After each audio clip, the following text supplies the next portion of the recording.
You get a raise, a real one. For about 2 weeks, life feels different, lighter, easier. Then, one random Tuesday, you check your balance and feel completely normal again. Not rich, not secure, just normal. Like the raise never happened at all. Quick heads up before we go further. This isn't investing advice, just a story about how your brain quietly messes with your sense of money. Stick with me, because once you see this pattern, you can't unsee it. Picture your brain like a thermostat. Turn the temperature up, and for a moment it's noticeably warmer. But the thermostat doesn't like that. So quietly, in the background, it resets itself. And soon the new temperature just feels like the temperature. That's exactly what happens with money. The raise hits your account, and slowly, without you noticing, your life grows to match it. A nicer apartment, better coffee. That subscription you swore was temporary. The thermostat reset. And now, that's just your baseline. Here's the second trick. Money doesn't just reset, it compares. Imagine you and a friend both start a new job on the same day. You're thrilled with your salary until lunch, when your friend mentions theirs. Suddenly, your great salary feels disappointing. Nothing about your bank account changed in that moment.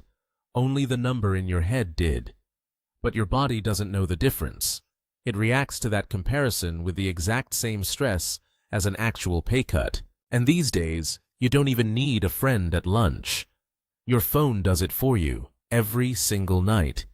Someone else's new car, someone else's vacation, someone else's kitchen. Each scroll quietly moves your goalpost a little further away. That brings us to the third trick, and it's the sneaky one. You start telling yourself, once I hit this number, I'll finally relax. A specific salary, a paid-off car, a certain amount saved. Just get there, and the anxiety stops. So you get there, you hit the number, and for a few days, it's everything you hoped. Then the finish line just reappears a little further down the road. Somehow it's always a little further down the road. Here's why. The number was never really the goal. The feeling of finally being okay was. So your mind just picks a new number to attach that feeling to, and the chase quietly starts over, using slightly bigger numbers each time. There's one more trick, and it's the quietest of all. Think of someone who grew up counting every rupee before a grocery run.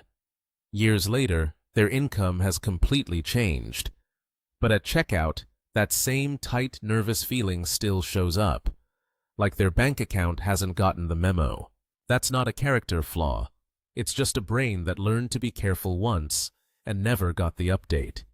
Which means two people earning wildly different amounts can carry the exact same quiet money stress, for completely different reasons. So here's where we land.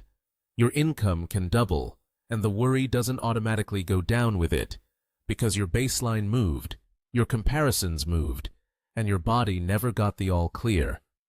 More money alone was never going to fix this. Good news. Once you can see the pattern, you can actually work with it. Here's the first thing that helps.